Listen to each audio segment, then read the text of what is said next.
अस्सलाम वालेकुम रहमतुल्लाह। आज की वीडियो में एक ऐसी टॉपिक पे बात करेंगे जिसको सुनने के बाद हमारे जहन में कई क्वेश्चंस आते हैं कि क्या इस्लाम में फॉरेक्स ट्रेडिंग हलाल है या हराम। और जितने भी ट्रेडिंग ऐप जैसे गुरु ट्रेड, बाइनेंस, एंजल वन, इन सारे ऐप्स में पैसा इन्वेस्ट करना हलाल है या हराम। देखो, मैं तो कोई आलिम मुफ्ती नहीं हूँ जो मैं इसे हलाल या हराम करार दूं, लेकिन इसमें इस्लामिक स्कॉलर की राय जरूर बता सकता हूं। तो आपसे गुजारिश है कि वीडियो को एंड तक लाजमी देखें। Forex trading is prohibited when dealing with gold, silver or cash money. Totally prohibited. Because this is online, there is no reality, none whatsoever. The basic question is Forex trading permitted?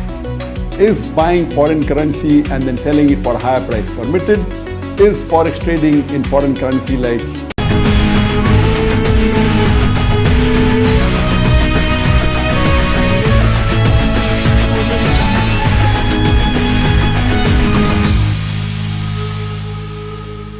Forex trading को हलाल या हराम करने से पहले हमें सबसे पहले इसके कॉन्सेप्ट को समझना होगा कि फॉरेक्स ट्रेडिंग का क्या माना है, जिसमें सबसे पहला आता है कि करेंसी मार्केट क्या है। पुराने जमाने में खरीदो फरोख्त के लिए उन चीजों का इस्तेमाल किया जाता था जो करंट टाइम में आपके पास होता था। जैसे मुझे कुछ अनाज चाहिए और मेरे पास कुछ बर्तन है, और आपके पास अनाज है और आपको बर्तन की जरूरत है, तो मैं मेरे बर्तन आपको दे दूंगा और आपका अनाज आपसे खरीद लूंगा। हम दोनों की जरूरत पूरी हो गई। तो पहले जमाने में नोट की जगह सामान करेंसी के तौर पर काम करता था, लेकिन खरीदो फरोख्त के इस अमल को बहुत ही कॉम्प्लिकेटेड माना जाता था। अब जैसे मुझे घोड़ा खरीदना है तो मुझे घोड़े वाले को वही चीज देना होगा जो उसे जरूरत होगी, लेकिन बाई चांस वो चीज मेरे पास ना हो तो मैं घोड़ा नहीं खरीद सकता। इसी प्रॉब्लम को मद्देनजर रखते हुए लोगों ने नोट बनाया, जिसे करेंसी कहा जाता है। इसको थोड़ा और गहराई में जानने की कोशिश करते हैं। ज्योग्राफिक नजरिए से देखें तो ऐसे बहुत सारे मुल्क हैं जहाँ कई चीजों की पैदावार नहीं होती है जो कि हमारे डेली लाइफ में जरूरत होता है। एग्जाम्पल के तौर पे हमारे देश भारत में क्रूड ऑयल की पैदावार नहीं होती है, इसलिए हमें दूसरे मुल्क पे डिपेंड होना पड़ता है। सेम वैसे ही कुछ ऐसे भी मुल्क हैं जहां एग्रीकल्चर नहीं होता, तो वो हमारे देश भारत पे डिपेंड होते हैं। ऐसे ही दुनिया के सारे ममालिक एक दूसरे को अलग अलग चीजों को एक्सपोर्ट इंपोर्ट करके एक दूसरे की जरूरत को पूरा करते हैं। ऐसे ही जब एक मुल्क दूसरे मुल्क के साथ खरीदो फरोख्त करता है तो उसमें चलान करेंसी का इस्तेमाल किया जाता है, जो हर देश का अलग अलग अपना खुद का करेंसी होता है, और जहाँ पर इन करेंसी का एक्सचेंज होता है उसे करेंसी मार्केट कहा जाता है। करेंसी मार्केट में अलग अलग बेसिस पे ट्रेडिंग की जाती है। इसमें देखा जाता है कि एक करेंसी का दूसरे करेंसी के सामने क्या वैल्यू है, और जो इनमें डिफरेंस होता है उसी बेस पे दोनों देश ट्रेडिंग करते हैं। इंडिया में सिर्फ 4 करेंसी पे ट्रेडिंग अलाउ है। यूएस का यूएसडी, ग्रेट ब्रिटेन का पाउंड, जापान का युआन और यूरोप का यूरो। बाकी करेंसी में ट्रेडिंग इलीगल है। करेंसी मार्केट में करेंसी पेयर पे ट्रेडिंग किया जाता है, जिसमें एक होती है बेस करेंसी और एक होती है टर्म करेंसी। करेंसी जैसे यूरो INR एक पेयर करेंसी है। यहाँ पर यूरो है बेस करेंसी और INR है टर्म करेंसी। अब दोनों में अगर एक्सचेंज होगा तो एक यूरो के बदले 80 रुपए देने होंगे। ऐसे इंडिया में 4 मुख्तलिफ तरह के पेयर ट्रेडिंग होते हैं। USD INR, GBP INR, JYP INR, euro INR। पूरी दुनिया में USD यूरो इस पेयर पे सबसे ज्यादा ट्रेडिंग होती है, और हमारे मुल्क इंडिया में सबसे ज्यादा USD INR पे होता है। करेंसी मार्केट का टाइमिंग सुबह 9 बजे से लेकर शाम 5 बजे तक चालू रहता है। करेंसी मार्केट में डिमांड और सप्लाई कैसे इंक्रीज या डिक्रीज होता है ये देखते हैं। अगर किसी भी देश की एक्सपोर्ट अर्निंग बढ़ जाती है तो उसका फॉरेन एक्सचेंज भी बढ़ जाता है। एग्जाम्पल, भारत जापान को बहुत ज्यादा कॉटन एक्सपोर्ट करता है, तो जापान को ये पैसे येन में देने होंगे। जितना ज्यादा कॉटन एक्सपोर्ट होगा उतना ज्यादा येन मार्केट में आएगा, जो फॉरेन एक्सचेंज को इंक्रीज करेगा। अगर कोई चीज ज्यादा एक्सपोर्ट हो रही है तो उसकी डिमांड मार्केट में ज्यादा बढ़ जाएगी। करेंसी मार्केट में 3 तरह के पार्टिसिपेटर्स होते हैं: हेजर्स, स्पेकुलेटर्स, आर्बिट्रेजर्स। हेजर्स जो मार्केट को समझकर दोनों साइड पोजीशन लेते हैं और रिस्क को कवर करके पैसा बनाते हैं। स्पेकुलेटर्स जिन्हें सट्टेबाज भी कहते हैं, जो कभी भी मार्केट में उनके नॉलेज के बेसिस पर कोई भी पोजीशन लेते हैं। आर्बिट्रेजर्स जो दो मार्केट के बीच का डिफरेंस प्रॉफिट के रूप में अर्न करते हैं। करेंसी मार्केट में 2 सेगमेंट में ट्रेडिंग की जाती है: फ्यूचर एंड ऑप्शंस। इसमें 4 स्क्रिप्ट्स अवेलेबल हैं: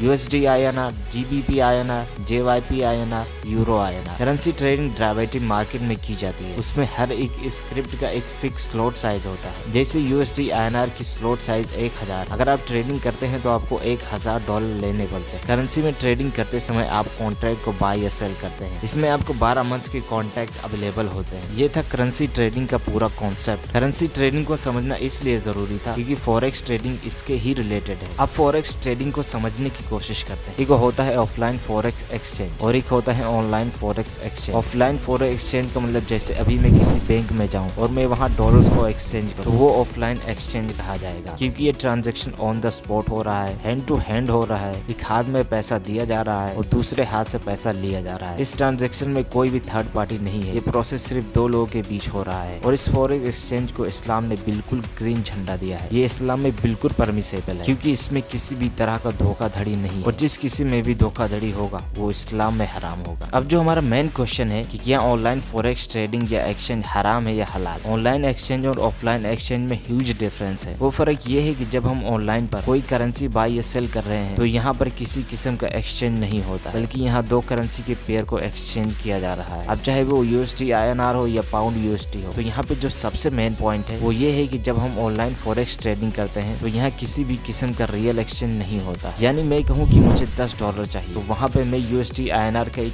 पेयर खरीद रहा हूँ, जो कि हकीकत में एक कॉन्ट्रैक्ट होता है क्योंकि ये मेरा अंदाजा है कि ये पेयर मैंने खरीदा है और वो शायद ऊपर जाएगा। तो यहाँ पे किसी भी किस्म का आपके अकाउंट में कोई USD डॉलर नहीं ट्रांसफर होगा, इसमें किसी भी किस्म का एक्सचेंज नहीं होगा। ये सिर्फ एक कॉन्ट्रैक्ट बेस्ड प्रोसेस होता है। ये online forex trading offline trading से बिल्कुल अलग है। ऑनलाइन में किसी भी किस्म का रियल ट्रांजेक्शन नहीं होता है, ऑन द स्पॉट नहीं होता, हैंड टू हैंड नहीं होता है। इसमें ब्रोकर के जरिए से पेयर को बाय या सेल किया जाता है, जो कि फुल्ली कॉन्ट्रैक्ट बेस्ड होता है। इस्लाम ने ऑफलाइन एक्सचेंज को तो हलाल करार दिया है, लेकिन ऑनलाइन फॉरेक्स को हराम करार दिया है। इसके रिलेटेड तो बहुत सारे हदीसें मौजूद हैं, लेकिन जो सबसे बेसिक हदीस है उसे मैं आपके सामने रखने की कोशिश करता हूँ। Narrated by Ubaida al Samit, अल्लाह's messenger as saying, gold is to be paid for gold, silver by silver, wheat by wheat, barrel by barrel, date by date, salt by salt, like for like and equal for equal, payment being made hand to hand. If these classes differ then sell as you wish if payment is made hand to hand। जैसे कि हमें मालूम है कि एक दौर में सोना, चांदी, नमक ये सारे करेंसी के तौर पर इस्तेमाल हुआ करते थे और इनको मार्केट में एक्सचेंज करके ट्रेडिंग किया जाता था। अब अगर इस हदीस को हम समझने की कोशिश करें तो सोने के बदले सोना, चांदी के बदले चांदी, गेहूं के बदले गेहूं, जौ के बदले जौ, हुजूर के बदले हुजूर, नमक के बदले नमक, जैसा का तैसा और बराबर के लिए बराबर। और जो पेमेंट का मेथड होना चाहिए वो हैंड टू हैंड होना चाहिए। अगर ये सारे एक दूसरे से अलग हैं तो आप अपनी मर्जी से उसे किसी भी प्राइस पे बेच सकते हैं। लेकिन सबसे जो इम्पोर्टेंट पॉइंट है जिसे कई बार हाईलाइट किया गया है वो है पेमेंट मेथड। मतलब आप कुछ भी सामान किसी के बदले खरीदे या बेचे, लेकिन payment made hand to hand होना चाहिए। अब ऐसा नहीं कि जो हम ऑनलाइन UPI पेमेंट करते हैं वो भी हराम है। ये सिर्फ एक पेमेंट हो रहा है और यहाँ किसी भी करेंसी का एक्सचेंज नहीं हो रहा है। आप दुकान वाले को INR के बदले INR दे रहे हैं, तो ये अलग है और फॉरेक्स अलग है। अगर इस मसले पे फाइनल ओपिनियन दिया जाए तो ये इस्लाम में बिल्कुल परमिसेबल नहीं। इसमें ज्यादातर उलमा का फतवा और राय है कि इस्लाम में इसकी बिल्कुल भी जगह नहीं है क्योंकि ये हदीस के सिनेरियो से बिल्कुल भी नहीं मीट करता है। फॉरेक्स ट्रेडिंग के मसले पर डिस्क्रिप्शन में और भी रेफरेंस दे रहा हूँ ताकि इस मसले पे आपको मजीद क्लैरिटी मिल सके। देखो, इस्लाम हर काम में जस्टिस और प्योरिटी देखता है ताकि खरीदो फरोख्त में आसानी हो सके और किसी को तकलीफ या नुकसान ना हो। जब से दुनिया बनी है तब से खरीदो फरोख्त चालू है और चालू रहेगी। इसमें बुराई भी शामिल है और अच्छाई भी। अब आपको डिसाइड करना है कि आपको किस में जाना है, हराम वाले में या हलाल वाले में। हर कारोबार में इस्लाम का साफ स्टेटमेंट होता है जिसमें भी झूठ, मक्कारी, धोखा या नफरत वाली चीजें शामिल होंगी, उनका इस्लाम से कोई वास्ता नहीं होगा। और यही इस्लाम की सबसे अच्छी बात है जो दीगर मजहबों से इसे अलग बनाती है। तो आई होप कि अब आपको फॉरेक्स ट्रेडिंग के इस मसले का हल मिल गया होगा। तो आज के इस वीडियो को यहीं खत्म करते हैं। पसंद आने पर हमारे चैनल को लाजमी सब्सक्राइब करें।